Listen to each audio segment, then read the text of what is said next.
साथ जुड़ चुकी हैं पूरी जानकारी के साथ। वामाक्षी बताइए मिड कैप इंडेक्स से क्या हाल है और कौन से स्टॉक्स में एक्शन देखने को मिल रहा है? जी बिल्कुल, शुरुआत करते हैं हम टॉप गेनर से। तो ITI लिमिटेड ये लिस्ट को टॉप करता है।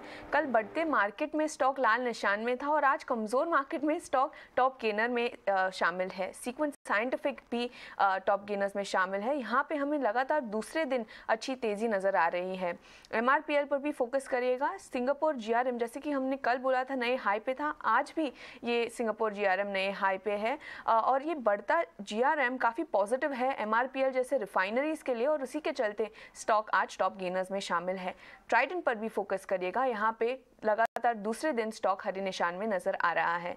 इसके अलावा टॉप लूजर्स में हिंदुस्तान कॉपर शामिल है। कॉपर प्राइसेस में कुछ दिनों से कमजोरी नजर आ रही है और अगर हम निफ्टी मेटल की बात करें तो ये पूरा सेक्टर आज टॉप सेक्टोरल लूजर्स में लिस्ट को टॉप करता है। इसके अलावा EID पैरी पर फोकस करिएगा। मार्च 2020 के सबसे बड़ा सिंगल डे लो है ये, सिंगल डे फॉल है कंपनी के लिए। सन टीवी नेटवर्क कल अच्छी तेज़ी देखने मिली थी ये स्टॉक में, मगर आज स्टॉक टॉप लूजर्स में शामिल है। धनी सर्विसेज लगातार 11 दिन से गिर रहा है और आज लोअर सर्किट में इनफैक्ट ये स्टॉक शामिल है। खैर, ये तो हो गए टॉप गेनर्स और टॉप लूजर्स। बात करते हैं हम कुछ स्पेसिफिक थीम्स की। तो फर्टिलाइजर स्टॉक्स आज प्रेशर में नजर आए हैं। Chambal port, GSFC, national fertilisers, FACT जैसे स्टॉक में 2 से 3% की गिरावट दिखने मिली है। मेटल स्टॉक्स पर भी फोकस करिएगा। यहाँ निफ्टी मेटल, जैसे कि मैंने पहले कहा, निफ्टी मेटल्स आज टॉप सेक्टोरल लूजर्स में शामिल था। National aluminium, Jindal steel, NMDC और हिंदुस्तान जिंक यहाँ पे 2 से 6% की गिरावट दिखने मिल रही है। ओके, तो क्लियरली स्टॉक स्पेसिफिक रिकमेंडेशंस तो वामाक्षी आपने हमें बताया, लेकिन साथ में खबरों वाले शेयर्स कौन से हैं जो कि मिड कैप में खबरों के दम पर फोकस में है, ये भी बताइए। शुरुआत करते हैं हम CN। तो कंपनी ने एक AI पावर्ड फ्रेमवर्क अनाउंस किया है जो ऑटोमेटेड सिस्टम और सॉफ्टवेयर टेस्टिंग के लिए है और इसी के चलते जो क्लाइंट्स हैं उनके लिए end to end test automation काफ़ी फास्ट हो जाएगा और उसकी वजह से 30% कॉस्ट सेविंग हो सकता है। तो ये काफ़ी अच्छी न्यूज़ है, पर इसके बावजूद CN आज कमज़ोर है ट्रेडिंग सेशन में।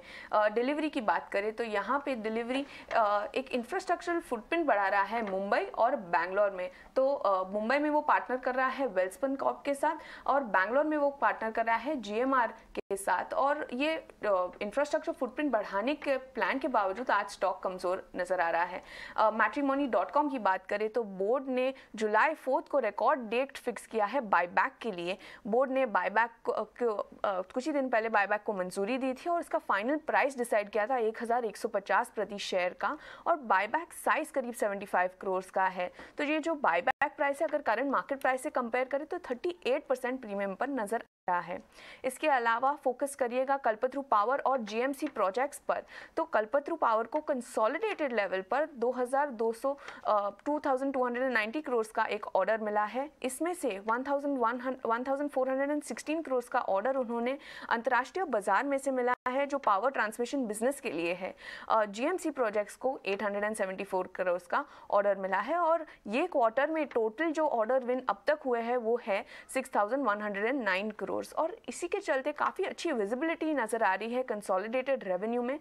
मैनेजमेंट का कहना है कि करीब 15% ग्रोथ दे सकते हैं हम रेवेन्यू में FY23 में। तो ये थे स्टॉक्स जो आज फोकस में हैं। बिल्कुल वामाक्षी, शुक्रिया आपका हमें सारी की सारी अपडेट बताने के लिए। लेकिन इस बीच आपके टीवी स्क्रीन पर अभी आप फ्लैश होता हुआ देख रहे थे कच्चे तेल की चाल। क्रूड में देखिए एक बड़ी गिरावट यहाँ पर देखने को मिल रही है। ब्रेंट क्रूड के दाम $109 प्रति बैरल पर जाते हुए क्लियरली यहाँ पर एक बड़ी गिरावट कच्चे तेल की चाल में। अगर एक बड़ा करेक्शन हमने पिछले दिनों देखा भी था और उसका एक इम्पैक्ट मार्केट्स पर बनता हुआ भी दिखा था। रुचित, क्विकली एक बार बताएं, घरेलू बाजार हो चाहे फिर विदेशी बाजार, कच्चे तेल की चाल में जो गिरावट है, स्टॉक बेसिक का मूव कहां पर आता हुआ देख रहे हैं आप? क्योंकि कई सारे ऐसे काउंटर्स, कई सारे सेक्टर्स हैं जो कि इससे इम्पैक्ट होते हुए दिखेंगे।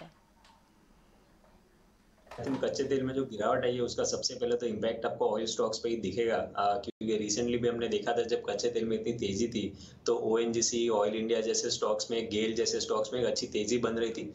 तो अब क्योंकि वहां पे गिरावट है तो बहुत सारे अनवाइंडिंग ऑफ ट्रेड्स हमको ऐसे स्टॉक्स में देखने मिल सकता है। तो ONGC, ऑयल इंडिया जैसे स्टॉक्स आपको शॉर्ट टर्म में थोड़े दबाव में नजर आ सकते हैं। वेयरएज जो ये कच्चे तेल का इनपुट जो कंपनीज यूज करती है, जैसे पेंट सेक्टर है, एशियन पेंट जैसे स्टॉक में हमने रीसेंट करेक्शन देखे हैं, वहां पे थोड़ा सा पुल बैक मूव या स्टेबिलिटी इसके कारण आते हुए देख सकते हैं। एशियन पेंट्स में ऑलरेडी करेक्शन आया है, स्टॉक अपने सपोर्ट के आसपास भी ट्रेड कर रहा है। तो एशियन पेंट्स है या इवन एयरलाइंस में इंडिगो जैसे स्टॉक्स है जो कच्चे तेल के गिरावट से जिनको फायदा होता है, आई थिंक ऐसे स्टॉक्स में मार्केट में अगर कोई पुल बैक मूव रहता है तो ऐसे स्टॉक से पार्टिसिपेशन फिर आ सकता है।